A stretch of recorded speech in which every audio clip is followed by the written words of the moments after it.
भारत की तरफ से जब कार्रवाई की जाएगी, कड़ी कार्रवाई की जाएगी, जिस तरीके से ये हिंसा हो रही है। लेकिन वहां पर अगर बात की जाए, वहां पर जिस तरीके से अब जो छवि नजर आ रही है कि आतंकवाद को बढ़ावा मिल सकता है, वहां पर जिस तरीके से ड्रोन देखे जा रहे हैं, आश्वासन कुछ और दिया जा रहा है, हरकतें कुछ और हैं, ऐसे में यूनिट सरकार को अब सतर्क हो जाना चाहिए और जल्द से जल्द इस पर एक्शन ले लेना चाहिए, ताकि आगे जिस तरीके से कारोबार दोनों देशों के बीच में चलता आया है वो उसी तरीके से चलता है, वरना तो बांग्लादेश को काफी संकट से गुजरना पड़ सकता है। और ऐसे में यूनिट सरकार के खिलाफ भी बिल्कुल ठीक वैसे हालात बन सकते हैं जिस तरीके से यहाँ पर शेख हसीना के लिए देखे गए थे। और ऐसे में चलिए देवनाथ सर आपसे बात कर लेते हैं इस चीज को लेकर। यहाँ पर अब मुद्दा उठाया गया कि हमें अपनी इंटरनल सिक्योरिटी को काफी बेहतर करना होगा, क्योंकि अगर बात कर ली जाए तो 2003 की अगर हम बात करें, 2003 में बांग्लादेशी सेल ने दिल्ली से 50,000 घुसपैठियों को पकड़ा था। उसके बाद 2022 में जहांगीरपुरी की अगर हम बात करें, जो हिंसा जहांगीरपुरी में 2022 में हुई थी, उस वक्त सबसे ज्यादा घुसपैठिए ही उसमें शामिल पाए गए थे। तो सोचिएगा जरा, ये जो रोहिंग्या हैं जिस तरीके से घुसपैठ करके यहाँ पर लोग रहते हैं, फर्जी डॉक्यूमेंट्स बनवा लेते हैं, कुछ एजेंट्स हैं जो कि महज कुछ पैसों के लिए देश के साथ ही गद्दारी करते हैं। ऐसे में क्राइम का जो ग्राफ है वो भी इनकी वजह से ऊपर जाता है। इसके अलावा अगर अब रोहिंग्यों पर जिस तरीके से कार्रवाई हो रही है उसमें जो खुलासे हो रहे हैं, तो उन एजेंट तक भी पहुंचना काफी जरूरी है जहां से ये फेक डॉक्यूमेंट्स बन रहे हैं। जी हाँ, पिंकी जी, रोहिंग्या जो हैं बड़ी तादाद में सेटल हैं हैदराबाद, बॉम्बे, दिल्ली और जम्मू के पास। अच्छी बात यह है कि सब जगह की जो लोकल पुलिस हैं और उनकी जो लोकल इंटेलिजेंस यूनिट है, उनके पास ये डेटा दशकों से, 20 साल पहले से भी, 10 साल पहले से भी, 5 साल पहले से भी लोकल पुलिस के पास पूरा डेटा है। अगर जो लोकल इंटेलिजेंस यूनिट्स के ऑफिस में अगर आप देखें, वो एक मैपिंग करते हैं कि कितने-कितने रोहिंग्या परिवार कहाँ पर बसे हुए हैं और कहाँ पर काम कर रहे हैं, उनके पुरुष और महिलाएं किधर-किधर जाती हैं। तो पूरा जो डेटा है इन हमारे पास हमेशा रहा है। 20 साल पहले भी था। असल में तो बांग्लादेश रिफ्यूजी की जो प्रॉब्लम है हमेशा से ही रही है। तो कार्रवाई की जाती है, गृह मंत्रालय लगातार इनके ट्रैक करता है और इनको, अगर ये कोई उपद्रवी कार्रवाई करते हैं, कोई इलीगल काम करते हैं, तो उनको पकड़कर बांग्लादेश वापस भेजने की कार्रवाई शुरू की जाती है। लेकिन डिप्लोमेटिक चैनल में एक अड़चन आती है। वो अड़चन ये है कि अगर हम कहें कि भारत में लाखों बांग्लादेशी हैं, या ऑफिशियल एस्टिमेट है कि 40,000 रोहिंग्याज हैं, जो कि इंटेलिजेंस ब्यूरो की फिगर है।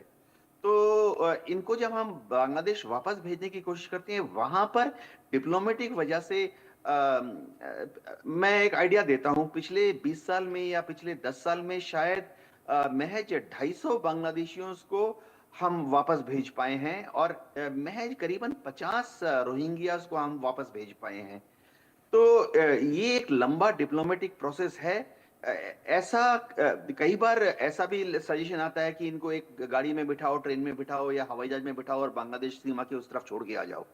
लेकिन क्योंकि भारत एक सिविलाइज्ड नेशन है, हम एक rule based international rule based framework में रहते हैं, तो भारत सरकार ने कभी भी ऐसी सख्ती करने की कोशिश नहीं की, क्योंकि वो जरा अमानवीय व्यवहार हो जाएगा। भारत एक बहुत मैच्योर देश है और जो भी रिफ्यूजी हमारे यहाँ से आते हैं, बांग्लादेश या किसी भी देश से प्रताड़ित होकर, उनको थोड़ा सांस लेने का मौका दिया जाता है।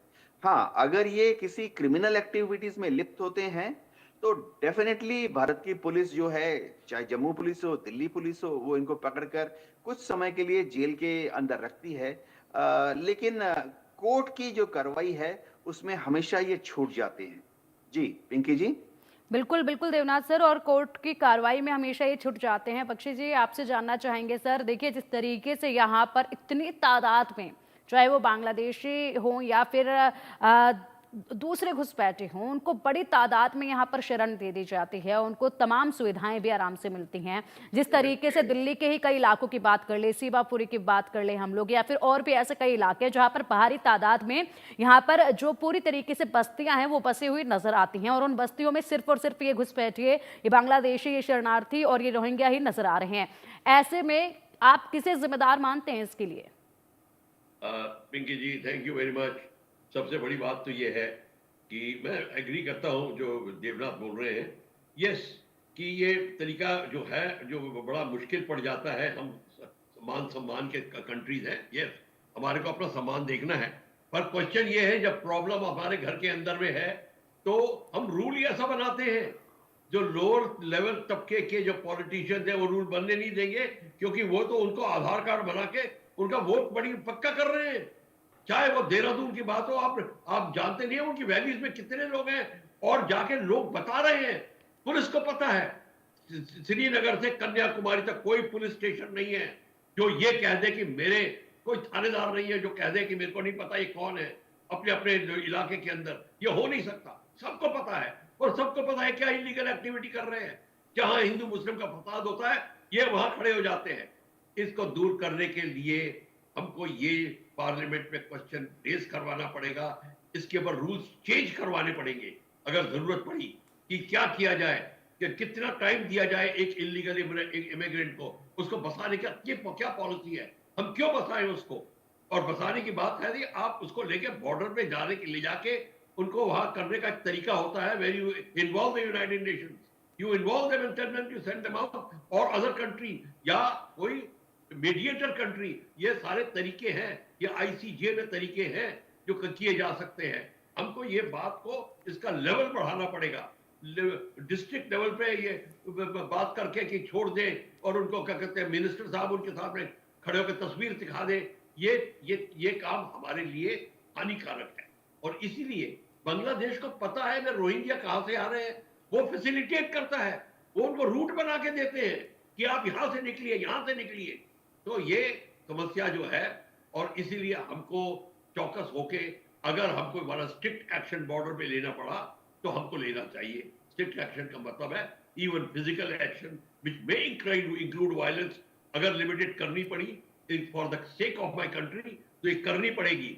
हम ये नहीं कह के बैठ जाएंगे कि आ गए तो अब क्या करें, हम अब खाना खिला दो इनको। ये दिस इज अ मेथड वो ओनली वीक कंट्रीज अडॉप्ट।